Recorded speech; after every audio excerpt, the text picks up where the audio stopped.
girls. Come on and step right up, folks. Going to grab yourself a front row seat before they're gone, and they're going fast. You don't want to miss this. It's time for another exciting installment of the Clyde Always Show with me. You're always clever, always handsome, always charming host, Clyde. Always, and I ain't no common carnival barker. I am the Bard of the Lower Hate. And this is the tale of Devin and the Vegan Cappuccino. Once upon a time, in the hippest, most happening city there ever was, there lived a handsome and sinister devil named Devin. Devin had fiery crimson skin, and he had 2 gigantic devil horns, and he had a forked devil tail, and he wore his hair in a gloriously disheveled floppy man bun, which he never took down, as it would give him advice from time to time. Devin worked in a pretentious coffee house built out of reclaimed popsicle sticks and primitive light bulbs, and rumor had it that he himself had forged the wrought iron fixtures in the fires of hell. But one day while Devin was obnoxiously banging his metal milk pitcher over and over again, swirling the froth and peering into it discerningly, there came waltzing through the door of the cafe the most beautiful girl he'd ever seen. She was wearing skin-tight spandex yoga pants and a tank top revealing 2 full sleeves of the cutest fucking new school tattoos he'd ever seen. She skipped merrily up to the counter and batted her eyelashes at him and begged with the slightest of whine. She said, "Have you got any almond milk?" So Devin paused his tapping and swirling a moment to listen to what his top bun had to say, and it whispered eerily into his ear. It said, "Go ahead, take her. She's asking for it." So Devin the devil put on his most charming of smiles, and he replied with a matter of fact. He said, "Sure thing, little mama, but it's gonna cost you a little extra." And the girl pathetically whimpered, "How much?" And Devin barked back, "Nothing really, sweetheart, just your eternal soul." And suddenly, from the depths of the milk pitcher, came the sickening sounds of the screams of the damned. As rising about its rim was a tremendous cloud of the blackest of bats, plus witches and skeletons, scarecrows and gnats, not to mention animated instruments of torture and a whole parade of evil circus clowns. Boop, boop! The poor girl screamed as the entire cafe around her morphed and melted into a sizzling lake of fire, and she found herself stranded on an island with nowhere to run, while leering right into her face was Devin the Devil and his devious bun. He seized her by the shoulders and he growled through clenched and razor-sharp teeth. He said, "Surrender your soul, sweetheart, and the vegan cappuccino will be yours." But the girl stood tall and silent and glared back defiantly, and breaking free from his grasp, turned her back on the devil, revealing 2 perfectly symmetrical and fucking adorable angel wings tattooed on her shoulder blades, and from the ink sprayed forth the brightest of white lights and a hail of feathers in heaven song, and the top one hissed like a pile of snakes as Devin tried desperately to shield his eyes, and the girl took flight, transforming all the hideous horrors of the underworld into little puppies, and little kitties, and newborn lambs, and replaced the lake of lava with a puddle of strawberry, non-dairy frozen dessert. Devin writhed and thrashed in it as the angel descended down on top of him and withdrew from her purse a pair of sparkling scissors and cut the bun from the top of his head and cast it into the milk pitcher and steamed the demonic locks into oblivion. Then Devin, feeling charitable, stood and dusted himself off and prepared for the girl most silky and elegant vegan organic fair trade cappuccino, and presented it to her free of charge. And he asked her just ever so delicately, he said, "Hey, you wanna go out with me sometime?" And the girl spat back as she walked out the door. "Go to hell, cue ball." There's the that's Devin the Vegan.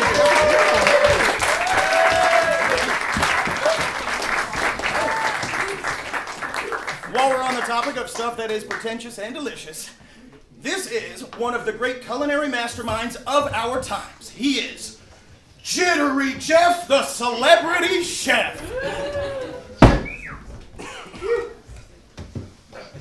At the fanciest eatery ever there was, On a Saturday prior to service, while preparing, the staff were all shaken because they had reason to feel very nervous. Enter Jittery Jeff, the celebrity chef, who was famously vile and British. He could roar in your ear till he rendered you deaf, but his cooking was really quite shittish. One unfortunate cook over-roasted the lamb, so the chef came up shouting and shoving. Then he seasoned and trussed up that cook like a ham, and he stuffed the poor guy in the oven. When the pastry girl said that she felt underpaid as she idly fingered a booger, came the chef with a torch, and her face he bruleed, but neglected to add any sugar. Then the Sioux at the busiest part of the night served a T-bone as tough as a fender. That's when Jeff went berserk on that right piece of shite, and he hammered his testicles tender. All the servers complained in a furious mob that the chef was a mean evildoer, so old Jeff ran him through on a giant kebab with the maitre d' last on the skewer. In the dining room, diners impatient they grew, and so angry the hunger it made him. In response, complimentary liquor he threw before Jittery Joffrey flambéed him.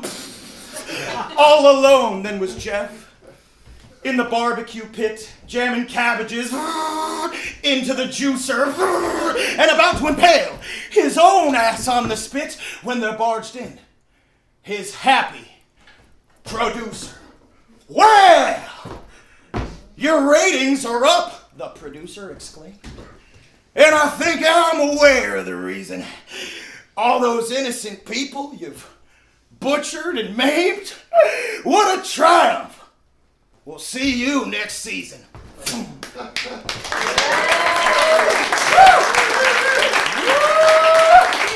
everybody. Don't forget to tune into an all-new Jittery Jeff, the Celebrity Chef, this Saturday on the Food Network, 8, 7 Central. Few introductions are in order. I'm Clyde always. I'm the Bard of the Lower Hate, and I love you all very much. Thanks for being here. Whoa, what the hell was that? How'd it feel? It was good for you, baby. All right. It was swell for me. This is Haley Ukulele, my lovely wife. And I know what you're thinking. You're thinking, you can't marry a ukulele. Well, guess what? Clyde always does as he pleases. The door said pull, but I didn't believe it. The door said pull, but I pushed it anyway. The door said pull, so I pushed a little harder. The door said pull, so I broke it off the hinge. It said watch your step, but I didn't pay attention. It said watch your step, but I fell and cracked my head. So I grabbed a roll of tape, I got it back together, and I plowed through the crowd as I moseyed down the block. A light shone red, but I didn't give a shit. A light shone red, but I walked across the street. A truck beat, but I didn't even look. And then the trucker ran me over and snapped my back in two. Bow, bow. But my arms still worked, so I kept on going forward. My arms were working good, so they dragged my ass and legs. My arms still worked, so I did a couple push-ups, and folks all laughed, and I laughed along at them. Ha, ha, ha, ha, ha, ha. Always doing what they're told. Oh, ain't they all so foolish?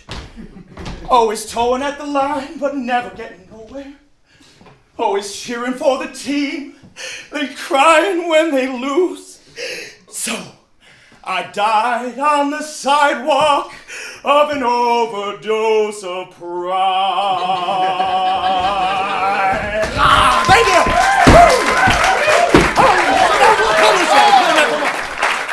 What did you do, son? All right, next up tonight. Let's bring it down a notch, shall we? Jesus. I love you guys. All right. Dedicated to my lovely openers. Thank you for being here. And also, coincidentally, to you. Will you kindly show off the decal on your t-shirt? Look at that. This is 100 billion views.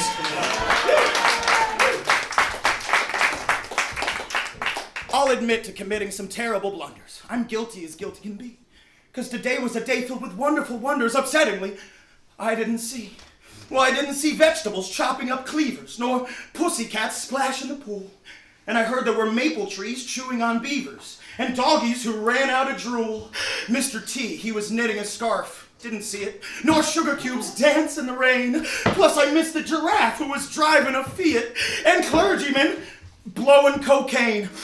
Oh, I could have seen meat served to members of PETA, or vampires getting a tan, or the crippled chameleon who outran a cheetah, or nuclear bombs in Iran when the homeless got bagged up by bottles. I missed it. Then flowers all ran for the shade when my grandmother tackled a python and kissed it. The atheists knelt down and prayed. Oh, I could have seen Borneo bonk in Bermuda. I could have seen Porky Pig fly. Or I could have seen Jesus play golf with the Buddha, or Earth jump and rope with the sky, but I didn't see nothing today or forever. These days I just grumble and groan. So consider my warning to you, which is never cement both your eyes to your phone. All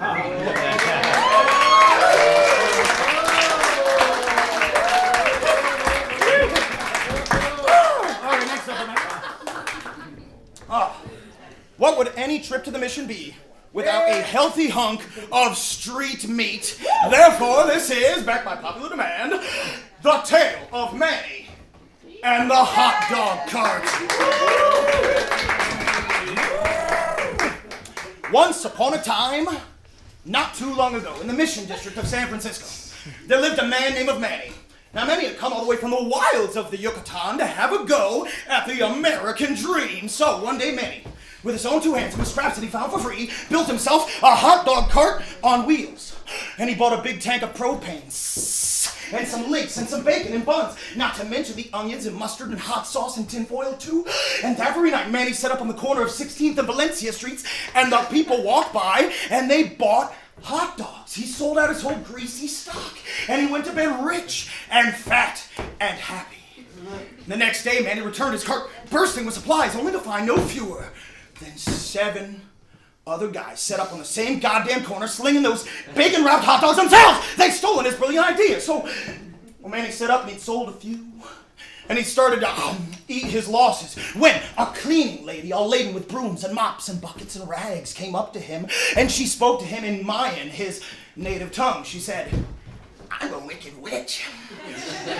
I've got some here that could clean up the competition." So Manny said, "What do you want in return, witch?" She said, "You'll know that when the time comes, Manny."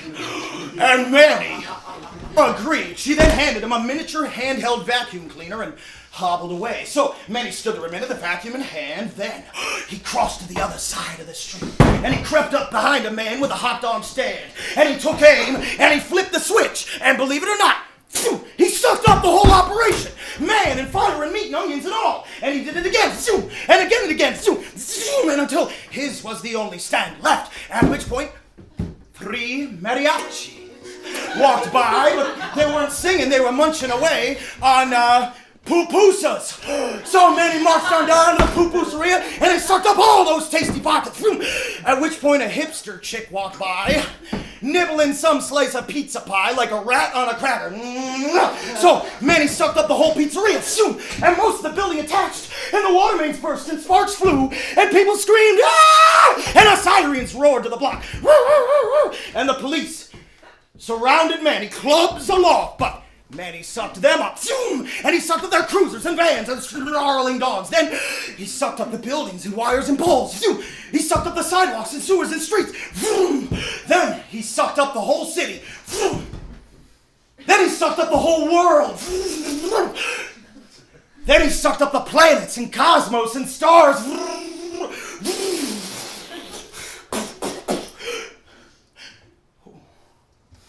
And then Manny, he stood all alone on a field of desolate white, with the vacuum in one hand and his sorry hot dog cart in the other.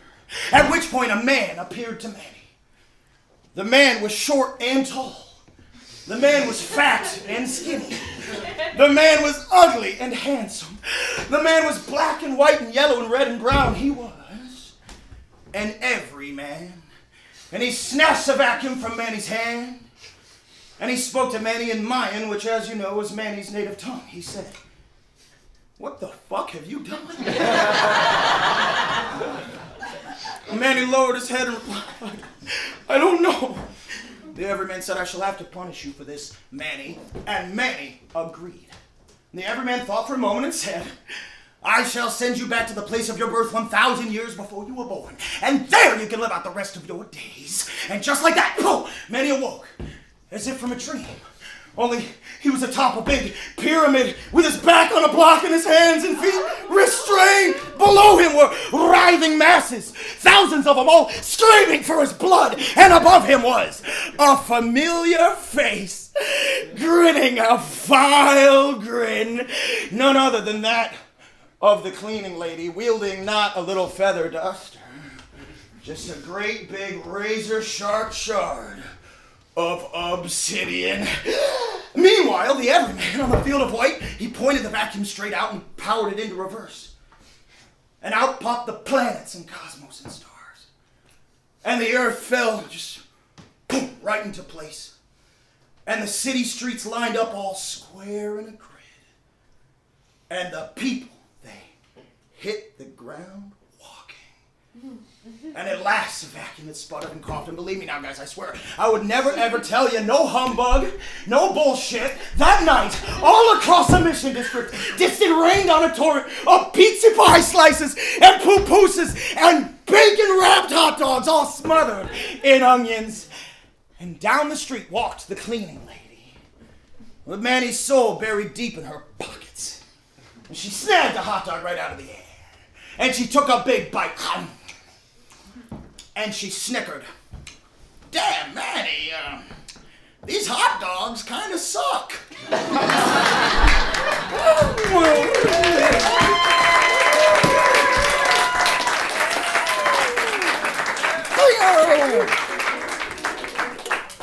Okay.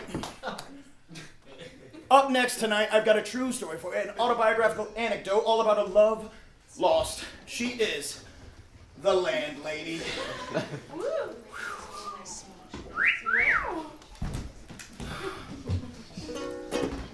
Oh, in my youth, I used to tramp the coast of California. Mighty fun it was to camp the bit of cold, I warn you. So, thus I sought a room to let, just something warm and cozy, and otherwise would not have met the lovely Lady Rosie. She ran a humble boarding house, the western side of the city. She'd not a family nor a spouse, but loved a cat named Kitty. Her smile flashed this blinding blur. Her eyes were gray and steely. Her curves were round as peaches. Her demeanor touchy-feely. Now quick the weeks they came and went, and always short on money. So Rosie said, in lieu of rent, you work for me now, honey. Well, first I hosed her gutters out. I did it fast and steady. Then next she had me lay some grout. Boy, my brow was sweaty. I cleaned her carpet, made it gleam. The whole time I was humming. I poured her puss a splash of cream. She found that quite becoming.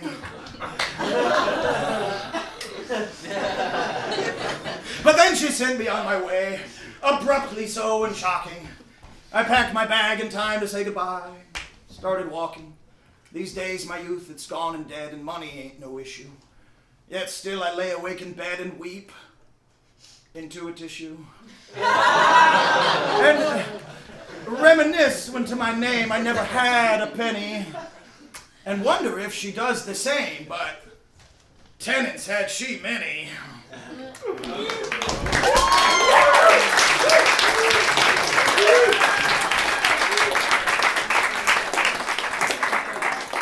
Clyde. Oh, tonight, oh, Jesus, tits, man, now we got 4. I love you. Hydrate. Can we get a big round for Jamie, everybody? Serving us all these drinks. Feeling strong, feeling happy. Tonight's episode of the Clyde Oway Show has been brought to you in part by the following. Doom, doom. Vegetarian Bagel Shop, vegetarian bagels. Vegetarian Bagel Shop, vegetarian bagels. No turkey, no tuna, no salmon, no ham, no bacon, no salami, pepperoni, prosciutto, anchovy, no bologna, none of that. No lard, no corned beef, roast beef, pulled pork, pate, foie gras, no tongue, no tripe, no chicken breast, no goddamn highfalutin and lobster salad neither. Cause it's a vegetarian bagel shop, vegetarian bagels, vegetarian bagel shop, vegetarian bagels. So what do they got? Got lettuce, got pickles, got olive oil, hummus, and tahini, got pepperoni, got lots of garlic, got sprouts, got cucumber, celery, some peanut butter, celery, cream cheese, tofu, quinoa, kidney beans, local, organic, handcrafted, sustainable, fair trade, reclaim, reuse, recycle, compostable packaging. How green, and it's all gluten-free down at the Vegetarian Bagel Shop, vegetarian bagel shop, vegetarian bagel. We now return you to our regularly scheduled broadcast. Here's some fucking bagels, enjoy them.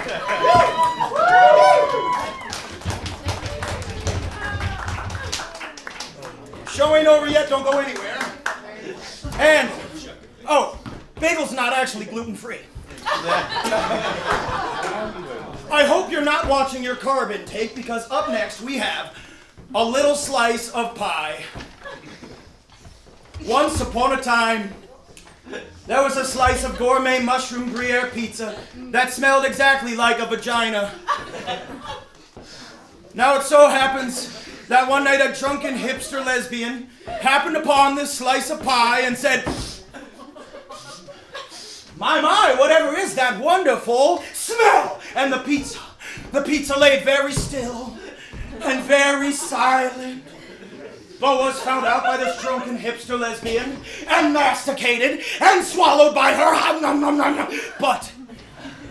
But that little slice of mushroom Gruyere pizza that smelled exactly like a vagina gave that drunken hipster lesbian the stamina to play 3 more rounds of Cards Against Humanity before she passed out on my couch. The end.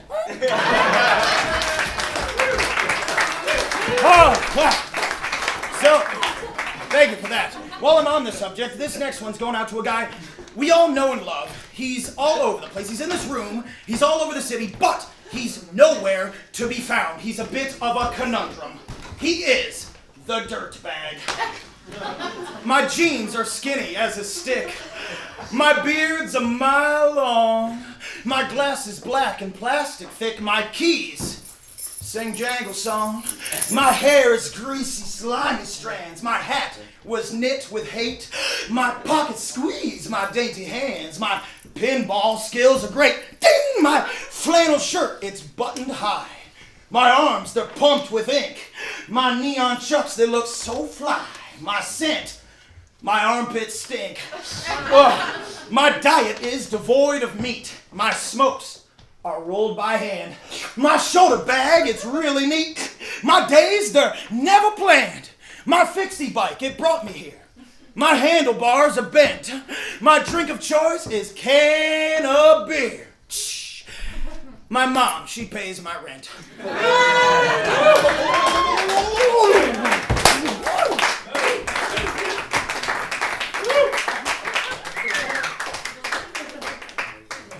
Holy shit. What the hell are we doing here when we could be in a little place I like to call? Holy shit, hold on, I'm sorry.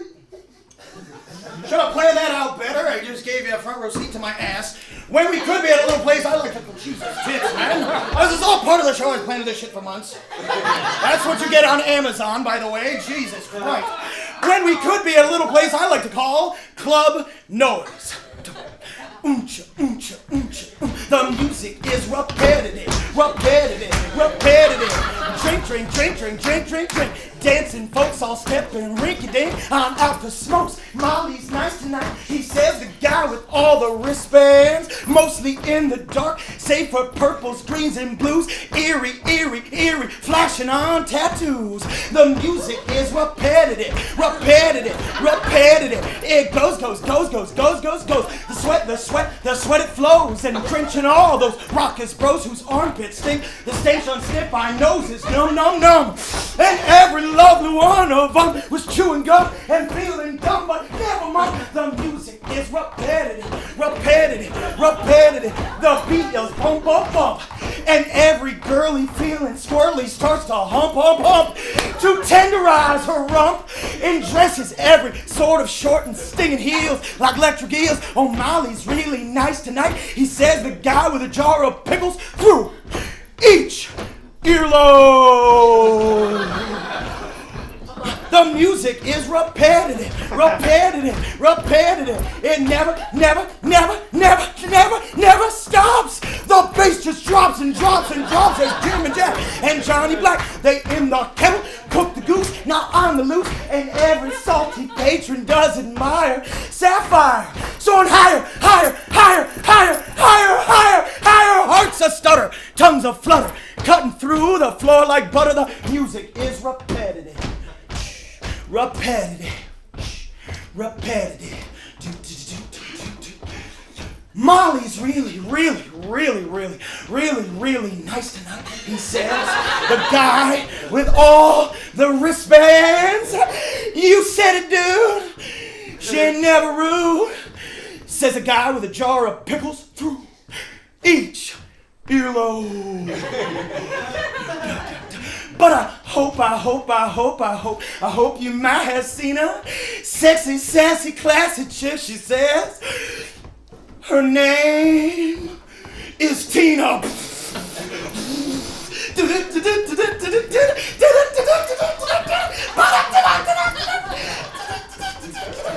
music is repetitive, repetitive, repetitive. Holy shit.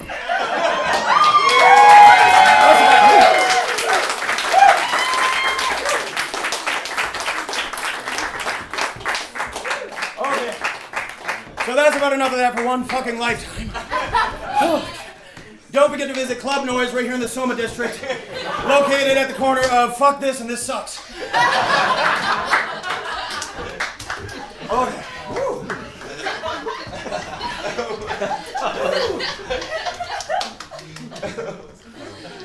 Okay, next up tonight, I got another fable for you. It's an able fable. I love it. It's called The Tale of Mean Marvin. Once upon a time, there was a little boy with a scruffy ginger top and freckles all over his face, and his name was Marvin McMenahan, and Marvin was a meanie. He was a downright vicious bully. He loved to smack the other little boys with skateboards and baseball bats, and the little girls, he'd stab them with pencils. He had a whole closet. It was full of assorted knickknacks and bouncy balls and video games which he robbed or lifted from the other kids at school. Marvin was only 10 years old, but he was already the most hated person in this whole town, seeing as how he was such a miserable and sadistic little prick. And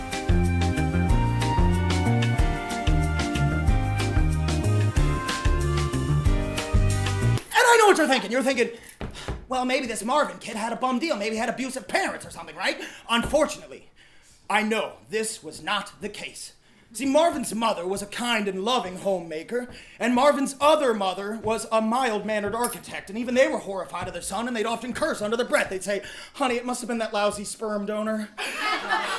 But I digress. It so happens that one summer day, on a sunny corner of a secluded playground, Marvin was burning assorted insect victims under a magnifying glass. He loved to torture all things that could be described as puny, and most especially those which couldn't easily defend themselves. When, all of a sudden, out of the bushes came another little boy whom Marvin didn't recognize, but he saw right away that the boy was skinny and wispy and weak. So Marvin dropped his magnifying glass, came running up to the kid, grabbed him by the scruff of his neck, and shouted right in his face, "Give me whatever you got, you little runt!" Now, Marvin had employed this tactic many times before, and it had always worked perfectly, so you can imagine his surprise when that little boy just stood there stoic and brave, saying and doing nothing.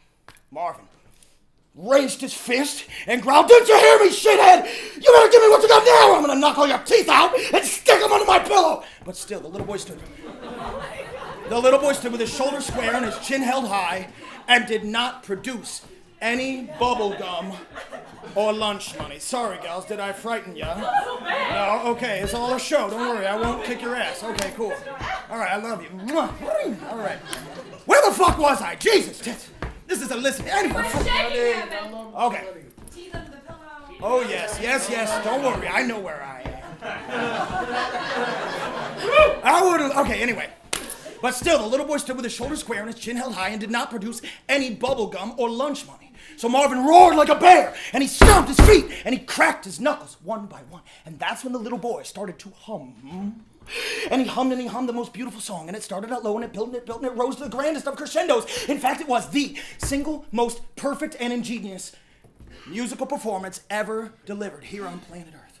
But the hard heart of Marvin McManahan remained unmoved as his fist plowed right through that little boy's face. And then Marvin looked on in horror as the entirety of that little boy's body disintegrated into a big, massive, menacing cloud of bugs from all over the world. And they swarmed him and bit him and stung him and creepy crawled all over his face and his neck. And Marvin screamed and pleaded and begged for help. Yet, through all of his desperate sobs and moans, no one came rushing to his aid, not a goddamn soul. And then, the bugs flew off in different directions. And Big Bad Marvin just sat there, hugging his knees and sucking his thumb and weeping and blubbering to nobody at all. The next day, Marvin was late for school.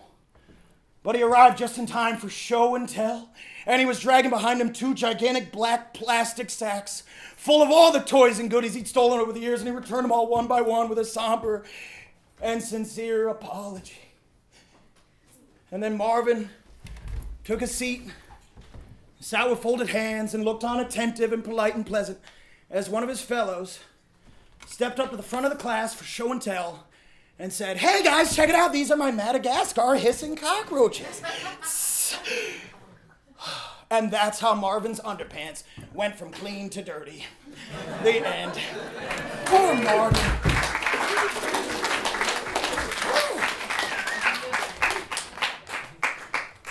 Never too late for a redemption, you know? Oh, God. Madame et Monsieur, bienvenue à Californie. Je suis le bouffon de la cour. Je m'appelle Clyde, toujours enchanté, mes amis, et bonsoir. Je te présente my next story of the evening dedicated to all the ladies in the house. It's entitled, Joanie Baloney, the Queen of the World. On a regular street in a regular town, there lived little Joanie Baloney, who would wake every day with a groan and a frown to a breakfast of cold macaroni. See, Joanie's old mommy was not very nice. In fact, she was really quite awful, as she'd waste all her time on her mobile device and not make her daughter a waffle. And on Joanie's birthday while walking to school, she cried all alone to her noodles, ignoring the taunts from the bullies so cruel and the rich girls with miniature poodles. In class, Mr. Teacher was mean as a snake. His computer was too, not to mention, when Joanie complained of a bad tummy ache, he locked the poor girl in detention. Then, there Mrs. Principal played with her phone while Joanie sat, hands neatly folded. Whensoever she shifted or muttered a moan between emails, the principal scolded. When, suddenly, into the window there flew on the back of a Pegasus pony George Washington wearing his uniform blue, and he rescued and flew off with Joanie. Together they giggled their way through the sky, traversing across every ocean, while snacking on slices of hot apple pie and sipping down silliness potion. Then arrived in Ifan, where the big factories for producing devices were blazing, and bravely they freed all the young Ifanese who kissed them and shouted, "Amazing!" Returning triumphant, they fell with a crash and were greeted with hoopla and hollers, with presents and gifts and with cards full of cash. It was Joanie's face there on the dollars. Then George flew away into home Joanie shot when she thought that she couldn't feel gladder. "Happy birthday," said Mommy. "The iron is hot and I'm nearly done mixing the batter." What have we here? A good time snack party waffle for the prettiest girl in the house.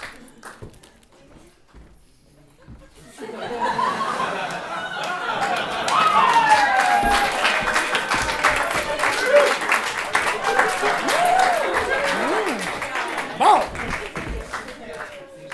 Holy shit, what's next? Man made pink. Oh, I know what the fuck is next, all right, asshole. Jesus! Who invited this dick? Okay, anyway, next up tonight, we have the tale. Do we have any East Coasters in the house? By the way, I'm originally from Rochester, New York, so this is going out to all the East Coasters. Yes, you, Katie, I love you.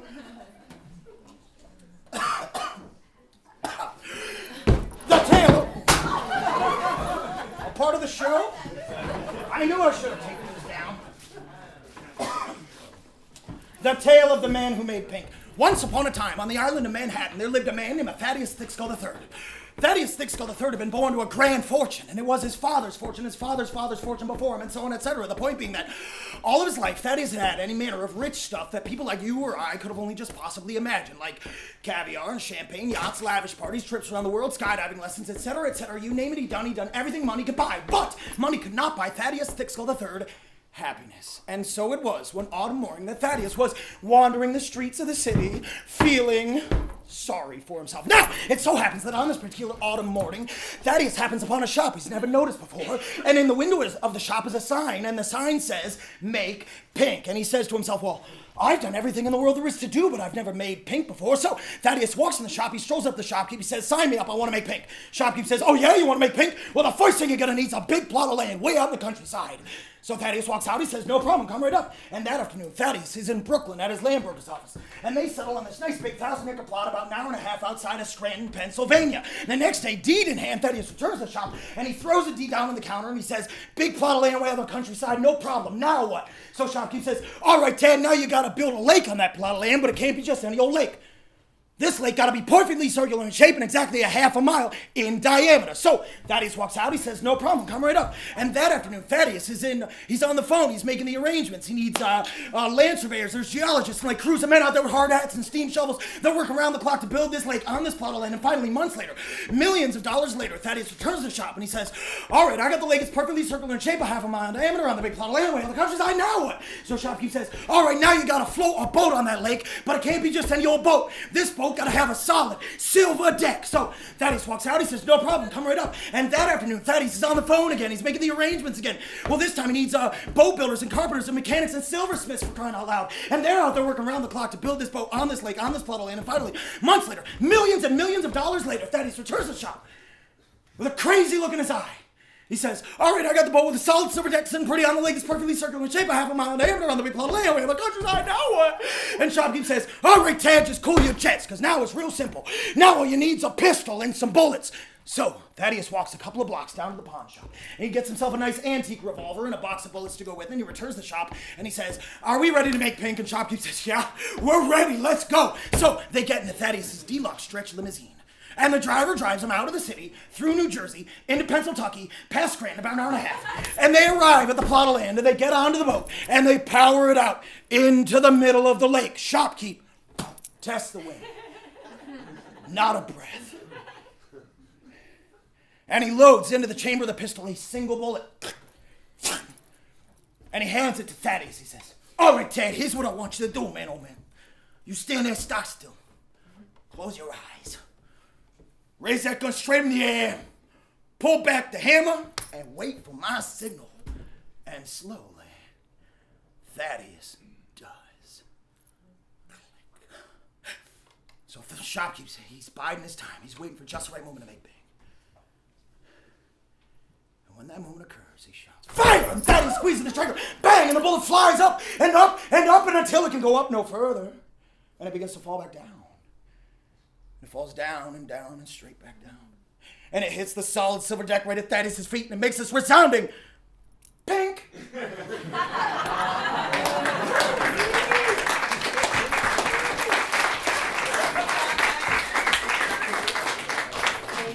That was a doozy, goddamn.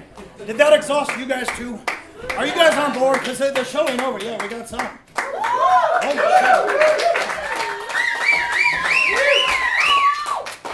I'd like to offer you a little bit of insight into the kind of guy I was when I was just a whippersnapper. This is the story of my Uncle Dan. When I was just a tender lad, about the age of 8, I'd stay up past my mom and dad and count my worries late. But one such night, while tucked in bed, I jumped to spy a man who through my open window said, I am your Uncle Dan. I've known you your entire life. I know the way you are. Know your struggles, pain, and strife. I seen it from afar. So I traveled here this fall across the countryside. I bounded over mountains tall and forded rivers wide. I came so you could lighten up and love the guy you'll be. But first I need to fill my cup. It's empty, you can see. And I'm super hungry too, my uncle did declare. I'll cook a mighty feast for you, a banquet we can share. And so my Uncle Danny cracked some eggs and made a roux. He piled meats and cakes he stacked and ladled out the stew. We gobbled, gulped, and gladly ate. We smiled as we chewed. Then Uncle Dan refilled his plate and polished off the food. At last we laid our heads to rest, the dishes still a mess. I worried Mom, she'd beat her chest, she'd roar, and I'd confess. But Uncle Dan, he woke before the folks began their day. He yanked me up and off the floor, then we were on our way. Oh, Uncle Dan, I shouted out, just where are we to go? I'm taking you to see the trout. There's something you should know. He led me to a little farm at morning's breaking gleam, to view a sight of little charm, an artificial stream. The fish within were flapping hard, they fought for every stroke. But most they barely moved a yard before their spirits broke. And Uncle Dan, he pointed to a single hardy fish and said, that's what the wisest do if happiness they wish. You see how hard he fights the blast. He never stops his fins. He knows he's getting nowhere fast, and yet he swims and grins. Now come with me, said Uncle Dan, to yonder rubbish heap. Perhaps we'll meet a garbage man to sell us some cheap. The dump was full of junk and flies. A stench was in the air when tractor tires caught my eyes. He asked me, do we dare to roll this tire down the street and see how far it goes? But Uncle Dan, I stomped my feet. That's where the traffic flows. But Uncle Dan was worried not. He bid that tire by. It rolled a straight and narrow shot to where the truckers fly. The tire bounced, the tire thrashed. It gained tremendous speed. Along the way, it nearly crashed my pants. I nearly peed. I'd bet it's rolling even now along some dusty road, perhaps in Timbuktu, Macau, or sunny Mexico. It's time I go, my uncle said. But remember something, son. There's time for fretting when you're dead. This life's for having fun. And then my Uncle Dan was gone, as quickly as he came. Back home he must have moseyed on, and then I did the same. Before my folks I had to stand, irate they seemed and mean. But I met their gazes bravely and proceeded to come clean. Admitting all with guilt, I sang, and oh, my mouth it ran. I wondered if for this I'd hang when Mom said, Uncle Dan? You lying snake, said Dad. The shame, as Mom collapsed in tears. See, Dan's her only brother's name, but he's been dead for years.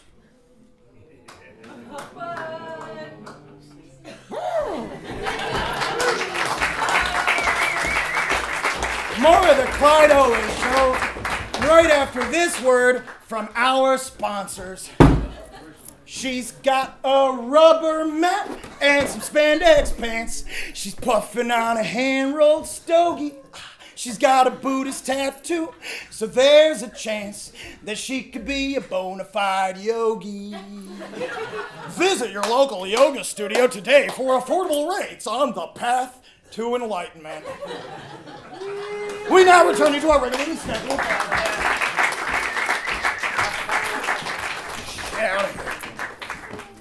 All right, this one's a real noodle scratcher, everybody, so get those.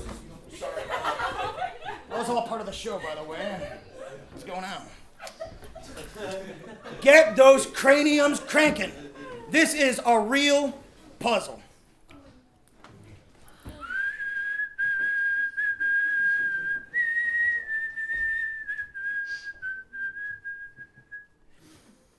Oh, Daddy, please tell me why Grandpa is dead.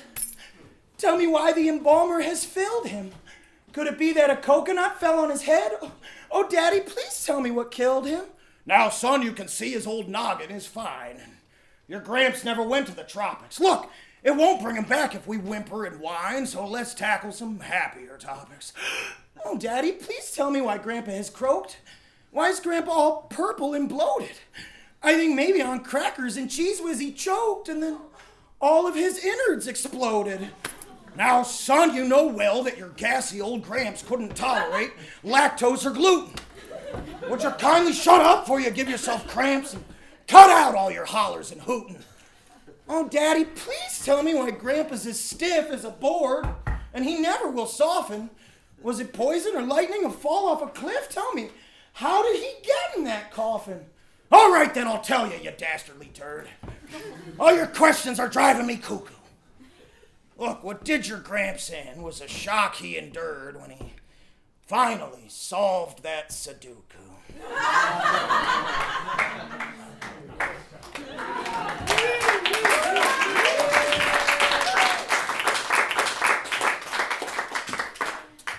Okay, this is a tall tale about a guy who lives right here in the city, and I know him very well, and I love him dearly, and so that's why I want to share his tale with you.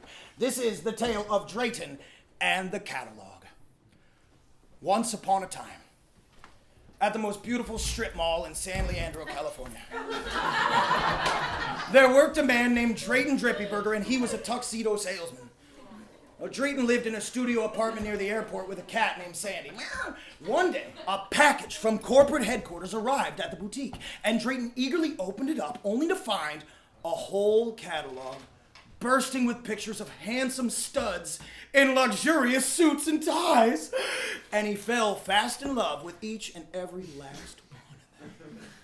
And he gave them each a name. And at 7 o'clock sharp, 5 nights a week, he'd kiss each one of his strapping beaux on the forehead before locking up shop for the night. In the weeks that followed, the customers began to notice Drayton acting a little strange. If they wanted a gray with a champagne trim, well, then he'd flip to the sultry Latino with a 5 o'clock shadow. He'd say, let's try you in what Julio's wearing. Except without that scarf. I don't know why he insists on wearing that scarf when I've told him how much I hate it. Let's say it was top hats and bow ties they wanted. Well, then he'd flip to the pouty-lipped black man with a perfectly square goatee. He'd say, check Carl out. Mostly the customers just kind of smiled nervously, but then they began to complain. Then the big bloated boss man called a meeting with Drayton, and Drayton was fired that day. And he kidnapped the catalog. And he ran out the door, and he locked himself up in his room. And night after night, he danced with them all. With Rick, and with Jimmy, with Tyler and Todd. Poor Sandy the cat went neglected. She climbed out the window and never came back, and the bills piled up and the rent went unpaid, and then Drayton was out on his ass, and he drank lots of booze, and he slept in the gutter, and he cuddled that catalog dear. But one stormy afternoon, drunk in rage, he swayed on the Golden Gate Bridge, and he shouted, "Rah!" And he spat, and he laughed, and he cried.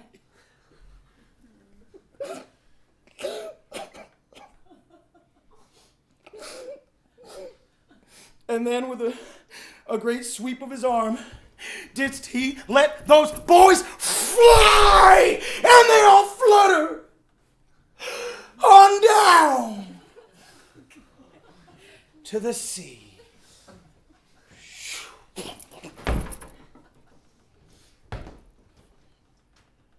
And then Drayton Drippyburger went straight to an AA meeting. Next day he shaved his face clean. And the day after that, he got his life right back on track when he landed a swell job as a doorman at a fancy hotel downtown where he gets to wear a luxurious tuxedo every day. And every once in a while, you'll see him. He'll be standing out there. And he'll pat this little piece of paper he's got folded up in his pocket. He'll say, it's a little cold today, Julio. Good thing you got your scarf.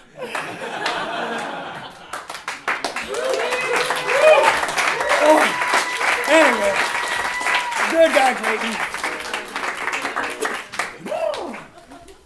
All right, the show ain't over, but it's almost over, so nobody fucking... Oh, yeah, you're right there. Okay, nobody get up. It's drawing quickly to a close, but it's been so much fun. And this one's going out to all of you app diddlers and swipey Casanovas out there. It is the Tinder Date from hell. Now, I'll never be sure what possessed me to swipe to the right when I should have known better, as I'm not really into the arrogant type, and his smile looked cheesy as cheddar. Like a fool, I agreed to a time and a place for a date with this obvious winner, and I reasoned aloud as I put on my face, well, At least it'll be a free dinner. So I Ubered across to the far end of town to a dingy and dark taqueria. Standing close by the door was a gal in a gown, and she curtsied and said, "Call me Tia." She escorted me back, and she pulled out my seat while my date was just sitting there smoking. But he offered apologies then for the heat. Lo siento. The AC's broken. As I sat at the table, I started to sweat, so I made a fan out of my menu, and I noticed a sinister marionette keeping watch from the wall of this venue. "Have a drink," said my date as he reached for the jug with his eyes nearly red as the vino. "Oh, terrific, sangria," I said with a shrug. I would usually stick with a Pinot. Then there came to the table a man in a vest, our mesero, who called himself Pablo, whom my date disregarded as one would a pest when he ordered the shrimp al diablo. While we waited, I sneered at his ratty goatee. It looked harsh as a blackberry thicket. And I scoffed when he pulled out a skeleton key, which he scratched on a lottery ticket. "Oh, for Christ's sakes! I'm leaving," I spat in a huff as I reached for my purse and my jacket, but he lunged and he snatched me and handled me rough. So I screamed up a deafening racket, but Miss Tia and Pablo did not run to help. They just stood by the door at the ready. And the marionette came alive with a yelp. It was dancing and flinging confetti.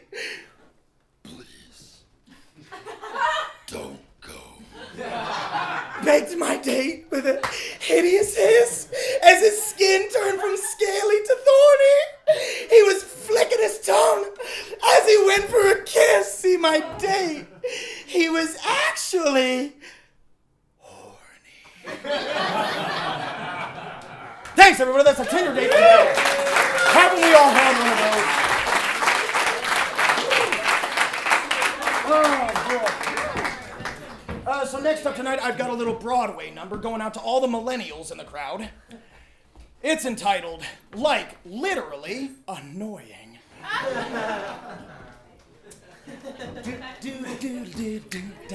Like literally, he was dumb as a turkey. Like literally, he would bray like a mule. Like literally, what a prick and a jerk. He's a literal shit show, an asshole, a tool. Like literally, he was driving me crazy. Like literally, he was getting my goat. Like literally, I was Martin Scorsese and literally jumped like right down his throat. Now literally, he's asleep with a fish. Now literally, I'm just so full of beans. Now literally, we've got all of our wishes. Perhaps now he knows what like literally means.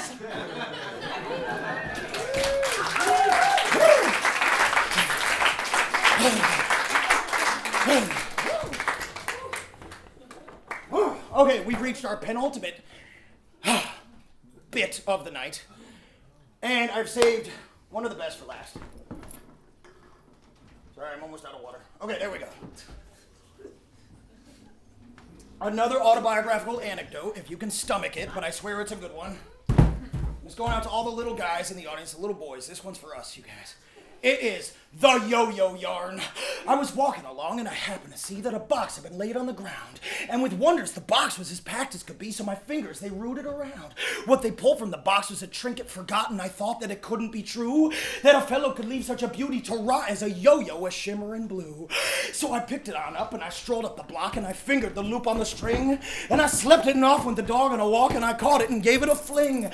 And I flung it and spun it the rest of the week and I threw it with all of my might. And the people, they marveled it blew unique till the string got all tangled up tight. Whoa, I labored to pick it and pull it apart, but the knot it was stubbornly stuck. So I cut it to bits and it busted my heart and I cursed on my pitiful luck. As my beautiful yo-yo was still as a stone, it was good as a train with no track. And as no one I knew had a string they could loan, I decided to purchase a pack. So I checked all the shops and I searched every store and I asked any clerk I could find if they happened to carry a packet of 4 and of no in particular kind. But the lot of them frowned and their eyes full of ice and they told me to go for a hike. So I packed in my bag and I took their advice and I thumbed down a truck on the pike. Vroom, and the trucker, he smiled. He welcomed me in and he squawked and he blathered and bawled. And he offered me smokes and a swig of his gin and he told me the cargo he hauled. He said, "Son, I suppose you could never have guessed what I'm carrying back in the rear. I got nothing but strings. And I swear they're the best, but I had them for more than a year." And I've tried to deliver this load, but ain't nowhere is there a demand. So it's me and these strings and we're stuck on the road. Boom, boom. Say, have you got a yo-yo on hand? Well, I reached in my pocket and giggled a bit as the trucker was picking up speed. I was shaking so hard I was having a fit and my hands were sweaty indeed. As I pulled out my yo-yo as quick as a blur, that old rig hit a bump with a punch. Boom. And it flew out the window.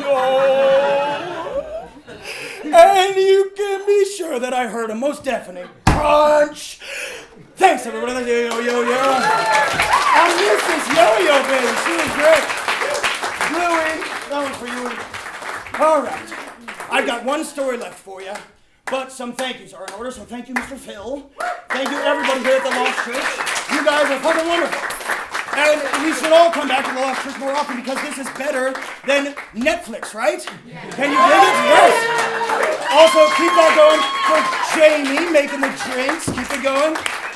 Big thank you to my mommy for knitting me this scarf. Can we all applaud my mommies?